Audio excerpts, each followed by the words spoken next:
Hey, you guys, it's Dr. T, and it is Fibroid Awareness Month. So I thought maybe it's time for us to have this conversation. So, as you all may be familiar with, fibroids are very, very common. In fact, they are so common that they are the number one reason why women undergo hysterectomies in the US. So, needless to say that fibroids, given the fact that they are the number one cause of the major surgery when it comes to a woman's reproductive health, it sort of gives you an idea of how much it truly impacts women's health. And so today, I think it's time for us to have this conversation. Let's truly have a conversation. Let's talk about it. I myself have had fibroids, so I speak to you not just as a clinician, but as a woman who has experienced fibroids myself. So one of the first things I would like to do is just even describe what is a fibroid. So fibroids are specific to the uterus. Fibroids are a benign, meaning non-cancerous tumor that grows from the smooth muscle cells of the uterus. Fibroids are a combination of smooth muscles, as I just mentioned, and connective tissue. Most women will experience fibroids within their reproductive years. They may present with symptoms, and I'm going to go through the symptoms or the most common symptoms in a little bit. But let's talk a little bit more about why are fibroids just so common? Well, the fact is we don't really know why fibroids happen. We don't really have a clear understanding of the underlying cause. But we do know that there are certain things that have been linked to fibroids. So we know that you're more likely to experience fibroids if you're an obese woman. And when we talk about obesity, we're talking about women who have an elevated body mass index. That's a calculation that compares your height to your weight. We know women who undergo puberty, have the onset of puberty at an earlier age, are more likely to experience fibroids. And some of you have probably already figured this out. There seems to be a genetic link to fibroids, so a family history of fibroids increases your likelihood of having the condition. So as I mentioned just a few moments ago, I said fibroids are a benign tumor. So oftentimes when people hear tumor, you automatically think cancer, right? And one of the most common questions I get in the office is this going to turn into cancer, or is this a cancer? So fibroids are benign, meaning that they are non-cancerous growths of the uterus. And tumors are growths of some type of organ or tissue. Benign tumors are tumors that are more likely slow growing. They don't spread, and they can cause symptoms, but are not considered to be a disease. Whereas cancer is a malignant tumor. And cancers, as you know, is a disease that can affect multiple organ systems because the cancerous cells have the ability to spread. And certainly, as you know, cancers have an impact on the lifespan of a person who's affected by it. The underlying issue with cancer cells and tumors of any kind is the fact that these cells don't seem to know how to shut off, how to stop dividing. And it is that continued growth that leads to the growth of the excessive growth of the tissue that is then called a tumor. So as I mentioned, there are certain things that have also been linked. So I described the risk factors. Now I'm going to talk about things that may have some type of a role in fibroids. I mentioned obesity already as one, but there are a couple other things that may actually surprise you where research is certainly starting to show some association. Now keep in mind that association does not mean causation. And that's the one thing I wanted to make clear. You can see an increased trend in something within a particular group of people. It doesn't necessarily mean that this particular item is the cause of the condition. So I just want to make sure that that is clear.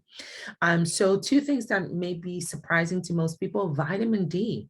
So research have linked that vitamin D may have a role in fibroids.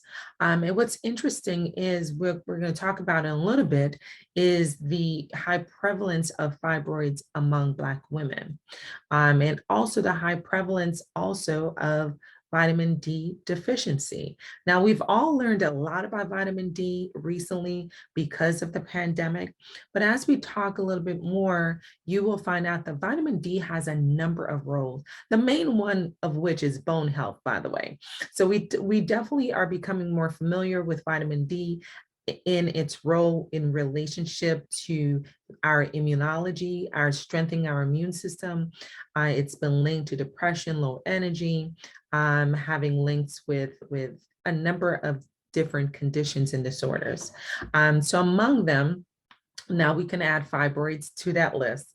Though we are very far from understanding exactly how vitamin D is linked to fibroids, we now know that it has a role in fibroids. The other thing that may surprise you is there was an article, a published article that came out in the American Journal of Epidemiology a few years ago that also shared some research on Black women who have been followed, thousands of Black women. So this is not a small study. And that study did show that there may be a link between relaxers and fibroids. Now, I know we've probably heard various myths or various theories out there linked to our diets, linked to the chickens have been blamed for everything. Dairy has been blamed for everything, but those have not been substantiated in solid, strong studies. When we talk about solid studies, we're talking about either very large trials or randomized trials, a certain type of study design that gives us the assurance that the results or the conclusion of the study is not by chance. Okay. All right. So let's talk about the elephant in the room. Okay. And the elephant in the room is the fact that Black women are 3 times more likely to have fibroids than white women. In fact, it's said that a quarter of Black women between the ages of 18 to 30 will have fibroids, will be diagnosed with fibroids. Whereas by the time Black women are age 35, that number goes up to 60%. That's incredible. So let's talk about how that may actually impact a Black woman's life. Like what does that mean? What do we take from that information, right? So some of the more common symptoms of fibroids include, some of you may have experienced abnormal bleeding. So abnormal menstrual bleeding could be anything from intermenstrual bleeding to heavy menstrual bleeding, right? Some women may have pain. That pain may be menstrual pain called dysmenorrhea, or that pain may be pain with sex called dyspareunia, or that pain may be more of a chronic nature. And then you have women who have sort of experienced the mass effect of fibroids. So if the fibroids are large enough, they can then affect the function of neighboring organs. And the closest organs, as a matter of fact, let's bring my little companion here, my little friend, my model, my pelvic model. Now she is not prepared for this appearance, so I want you to forgive her, but we're going to utilize her just to get the general sense of things. So this is the pelvis. So as you notice, all in a normal setting, the uterus is inside the pelvis. So if you feel where your pubic area is, that is your pelvis, right? So normally your uterus should be there. It should not be in your abdomen. So if your uterus is in your abdomen, there are a few things we should consider, and fibroids is one of those. The most common is pregnancy. Okay, so it's not until the woman is coming out of her first trimester that you will actually have the uterus come out of the pelvis into the abdomen. So for most women, the uterus is in the pelvis, nicely protected. And there's a lot I can say about the intentionality of this here design, that such beautiful organs that bring life into the world is protected behind this like almost like refuge. So I'm not going to go into that. I'll leave that right there. But I think some of you may get what I'm saying. It's the intentionality of the design. It's just so amazing. Anywho, going back to what I was saying. When you look in here, you will see that the bladder sits in front of the uterus. So this is the uterus here. This is our nice fallopian tube here. The ovaries are not visualized because they're a little bit deeper inside, but I'll show you them in a moment. And then right behind that, you have your colon leading into your rectum. And in the front, you have your bladder. Okay, so that being said, if you can imagine a fibroid that is either very large or on the outside in the front of the uterus, that fibroid can compress the bladder and lead to either urinary urgency, urinary frequency. And then as you look behind, if the same thing happens on the back side of the uterus, where the fibroid is either just that large and is occupying a lot of space in the pelvis, or is arising from the outside and the backside of the uterus, it can then compress the rectum and the colon/rectum and then cause constipation or sometimes even fecal urgency as well. Okay, so now that you have a general sense of that, let's talk about what does these symptoms really mean. Well, when you consider the fact that some women have such heavy bleeding from fibroids that they sometimes even require transfusion. Some women have such heavy bleeding from fibroids that they require hospitalization. They're on iron.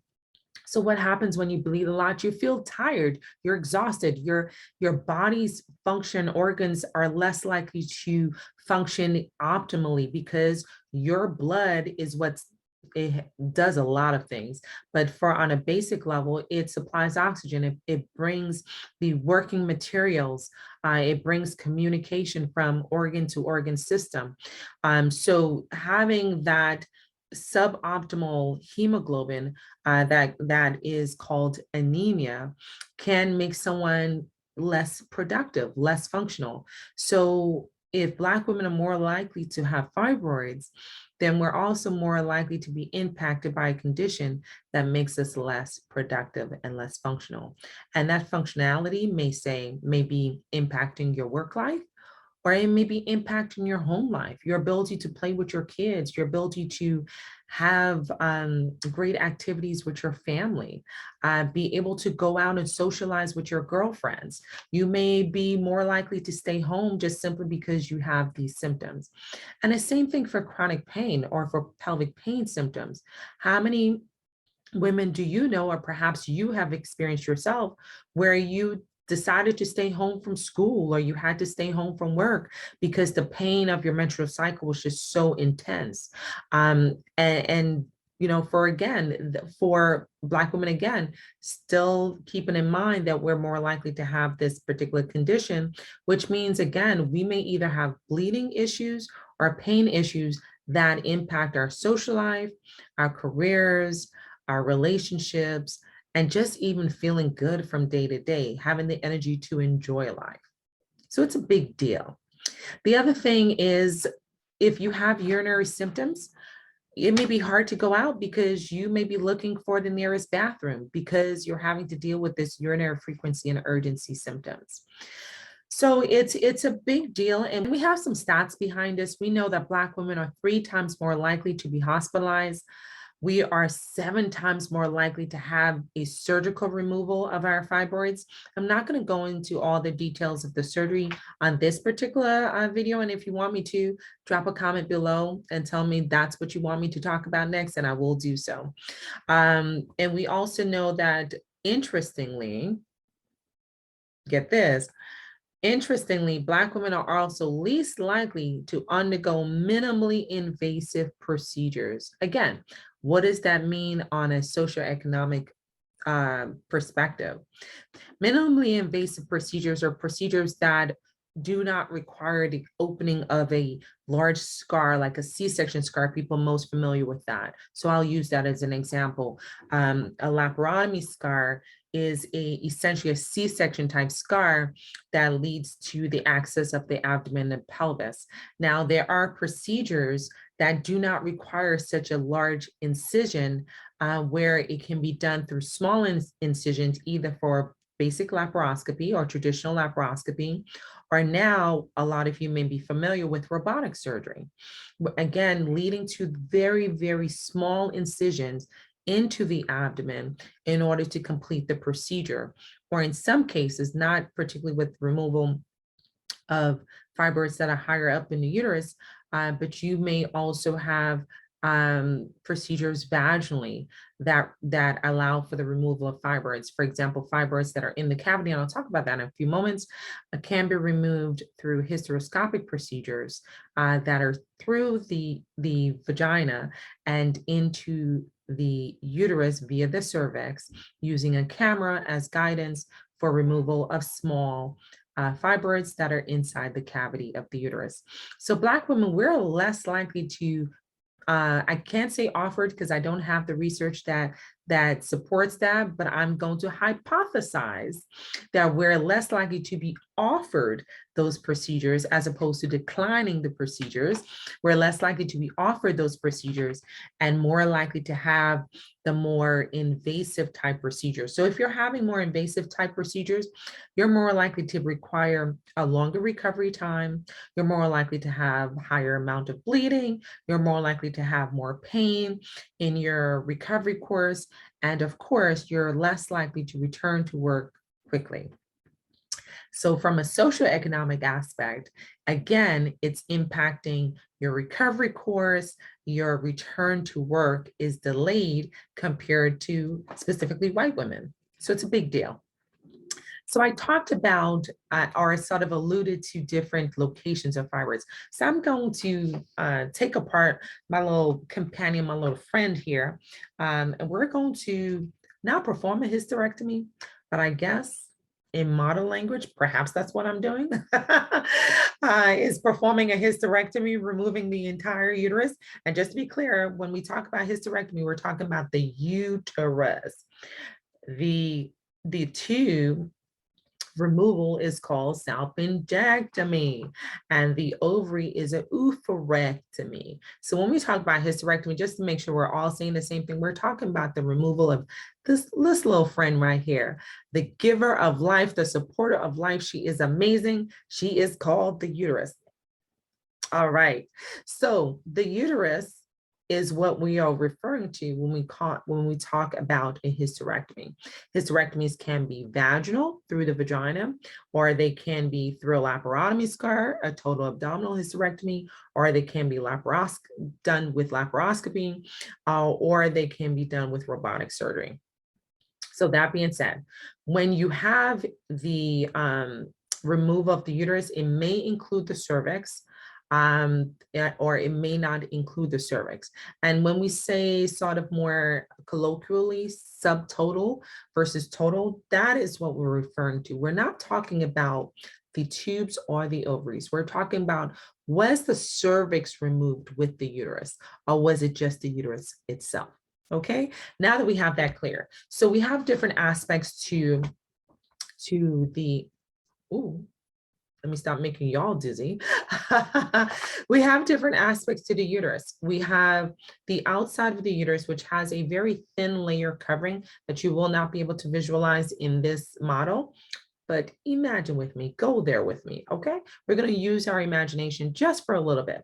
So you have an outside layer, which is a very thin layer on the outside of the uterus. You have the meat of the uterus, the powerhouse, we gonna get this baby out, strong muscle called the myometrium. She is superpower, okay? We know this for all those who've had cramps in your life or have given birth. You know that this uterus right here, this powerhouse muscle, the myometrium, is strong, okay? And then you have on the inside, where essentially the baby lives, for example, is called the cavity. An inside layer, you have what's called the endometrium. So fibroids may sort of bulge into the cavity, but they are rising from the smooth muscles and not the glandular tissue that causes our menstrual flow. Are you following me? All right, awesome. So now you have done your basic reproductive biology. Now we're going to move on to what does that mean, right? So because the inside cavity is where you have your more glandular tissue, a lot of your, it's rich in vascular tissue. It's and for a purpose to support the growth of a baby. So that layer, you may have bulging of fibroids on the inside. And when that happens, oftentimes women will experience the bleeding issues, the bleeding symptoms. Then you have fibroids that may be intramural fibroids. Those are fibroids that are within the thickness of the muscle of the uterus, okay? So the intramural fibroids, they can cause cramping, pain, and they can also cause abnormal bleeding, but usually not to the severity of the degree that some of your submucosal fibroids, which are the ones that are inside the cavity, can cause. And then you have the fibroids that grow on the outside, that are arising in the outer layer. Those are your subserosal fibroids. And your subserosal fibroids, if they grow large enough, as I showed you in the model before, they can really become a bother when it comes to the function of neighboring organs. And as you know, if the uterus grows large enough, you can actually feel your uterus. And I will share with you guys, that's how I diagnosed my fibroids. I did not have the pelvic pain issues. I had cramping, but nothing really significant to talk about. I had more severe cramping in my teenage years than I did in my adulthood. And I didn't have the bleeding issue. So one day I was laying down, put my hand on my stomach. I was like, wait, hey, what is that? So I thought that the growth of my abdomen was from a few extra lbs, but apparently the lbs that I gained was a few unwelcome visitors. Okay. All right. So some women may feel increased abdominal girth, and that may be their only symptom when it comes to fibroids. And then I should mention that a lot of women have fibroids and have no symptoms at all. So some women are diagnosed incidentally. So they may be going in for their routine GYN exam, perhaps a pap smear, and the clinician felt an increased size of the uterus and was able to diagnose a fibroid. Or they may just be undergoing evaluation, maybe a preoperative evaluation for their gallbladder or something else. They have some bladder dysfunction and they're undergoing evaluation for that. And incidentally, well, I shouldn't say bladder because that could be fibroid related. So they have some other pelvic concerns that is being evaluated, or they're getting an abdominal imaging and incidentally the fibroids were noted. So definitely do not assume that everyone has the same symptoms, because people have a variety of symptoms. Some people have one symptom, two symptoms, three symptoms. Some people have none. And some people may have a few or very mild symptoms, and others may have very severe symptoms. Some women may have the largest fibroid I've removed surgically was the size of a basketball. And that is no exaggeration. And you have women who have 20 plus fibroids that are removed. So it is so variable. And if you want me to talk about the decision-making of whether to do a myomectomy and just remove the fibroids versus doing a hysterectomy versus medical management, hit me up below. Let me know what you want me to talk about. And I would be happy to come back and talk about it more extensively, but I want to focus on some very key things today. So that being said, now that you know that there are multiple locations that fibroids can occur, let's talk about what it means in terms of fertility, because this is something that comes up often in the office. Should I remove my fibroids before I try to get pregnant? And there is no one answer for everyone, because it really does depend on, are you having symptoms from your fibroids? And are your symptoms mild or severe? But most importantly, the characteristics of the fibroids. Where are they located? How many do you have? And how large are they? Are they in an area where they may impact the ability of sperm to reach the egg? So are they blocking your tubes? Do you have multiple fibroids in the submucosa? And now you guys know what I mean by submucosa. And if you don't, go ahead and rewind the video because I really want you to understand that.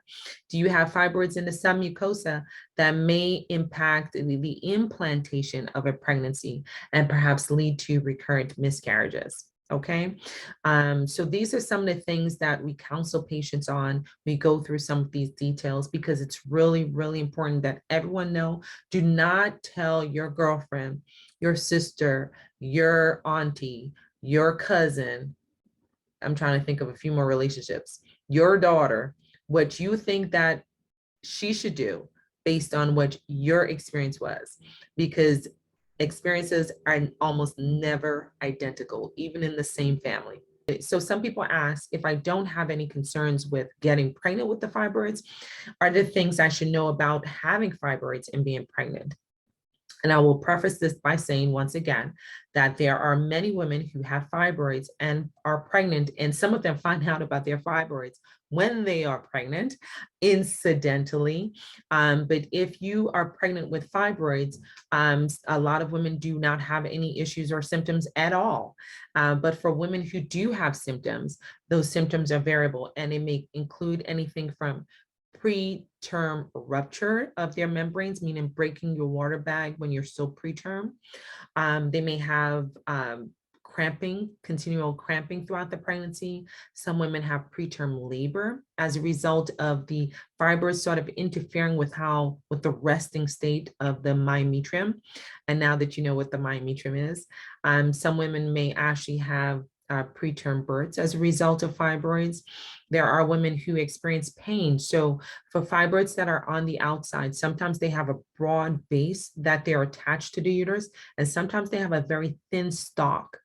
And oftentimes, when they have a stalk like that, they may outgrow their blood supply, and they may sort of convert into what's called a degenerating fibroids, and that can lead to significant pain. I've had women who have had to be on narcotic medications because the pain is so intense.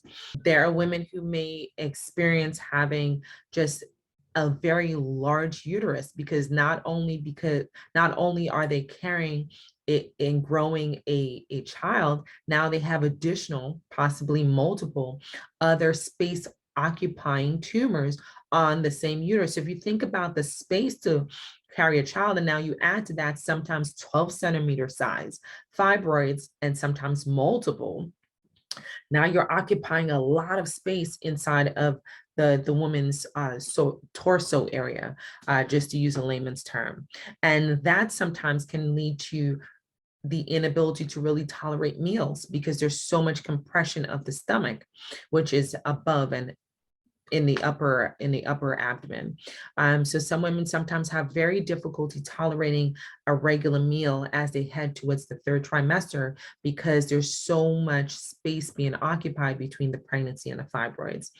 And then you have fibroids that may be obstructive, that may be blocking the birth passageway because of either their location or their overwhelming size. And so these are just some of the and then, as I mentioned before, some women may have bladder issues or bowel issues as a result of compression of their neighboring organs from the combination of the growth of the uterus from the pregnancy itself and the growth of the uterus due to the fibroids. So sometimes people may ask also, why are the tumors growing? Like, what do I do to stop the growth? So one of the primary female hormones that circulates in our body is called estrogen. It is sort of the woman's hormone. And estrogen is a growth hormone. So estrogen stimulates growth in multiple tissue. This is why you may have breast development because there's growth of the breast tissue. You have growth of fibroids because it's responding to the estrogen that is pretty much a growth hormone that's stimulating the growth of the uterus. Estrogen is something women naturally produce in our bodies, primarily from our ovaries, but also from other secondary areas. So estrogen, being a growth hormone, unless you are not producing estrogen in a large amount, and that's primarily in the postmenopausal state, you may have growth of your fibroids. Now, everyone who have fibroids don't necessarily experience the growth. Some people will have very stable fibroids that they are there, they're present, but they don't really grow significantly. Now, again, I mentioned before that benign tumors tend to be slow growing. And so if you have something that is rapidly growing, that may not be a fibroid. Now, keep in mind that cancers can arise from any type of tissue. So if you have something that is rapidly growing or very severe symptoms, or you have more generalized symptoms, that is definitely something that warrants immediate attention. Now, keep in mind that it's been said that Black women are more likely to delay seeking help. So Black women are more likely to delay seeking help by 4.5 years due to fibroid-related symptoms, whereas white women is 3.3 years. So that's a big difference. That additional time frame may result in worsened symptoms, more hospitalization, and just such a greater impact on your life, as I mentioned before. So that being said, keep that in mind. If it concerns you, it concerns us. And when I say us, I'm talking about the medical profession. So if the symptoms concern you, it concerns us. And if you cannot find someone who is able to take your complaints or your symptoms, I hate to say complaints, take your symptoms seriously enough to evaluate it, then it's time to find someone else. So that being said, I'm going to stop here. As you can see, there's lots I can talk about with this particular topic. It is one that is dear to my heart for multiple reasons.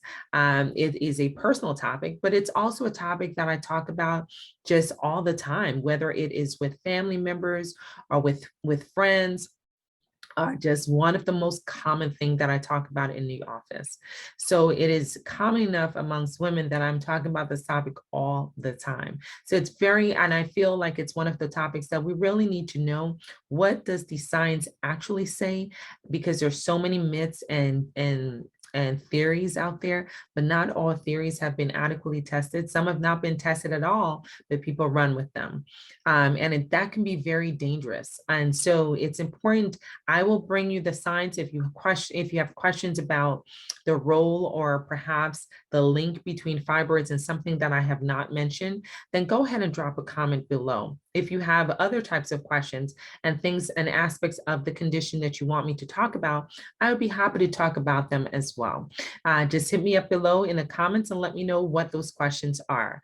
Now, in the meantime, I want you to share this information with your girlfriend, with your sister, with your auntie, with your cousin, with your daughter, with your mother, because as we know, fibroids are just that common. Now, this is Dr. T, and I, again, am the hand behind the handle of Healthy Bump Club. You could see us here on our YouTube channel with topics like this and so many others. Go ahead and take a look at our catalog. And when you are done here on YouTube, make sure you join us on our Instagram page, where you can find short clips of just a variety of topics specifically related to pregnancy. Here on YouTube, we talk about a more diverse group of topics. We have panel discussions as well, so make sure you hit up our panel discussions. And when you are done there, if you're wondering, how can I support this so that we have more topics like these, more discussions, and more resources available to the community, go ahead and support us by purchasing one of our apparel. You will see the link in the content below. And you're already part of the village, so why not actually wear something that says that you are a part of the village? And we would appreciate you for doing that, because it brings attention to what we're doing so that this information gets out to those who really need it. If the topic doesn't apply to you, it may, and more likely, as I share in the stats, apply to someone very close to you. That being said, I'm always happy to see you, and I am happy to hop on here and have this conversation with you. I look forward to having the next conversation. What do you want me to talk about? Hit up the comments below, and perhaps your topic will be next. Good to see you. Thanks for stopping by. See you on what? The next episode.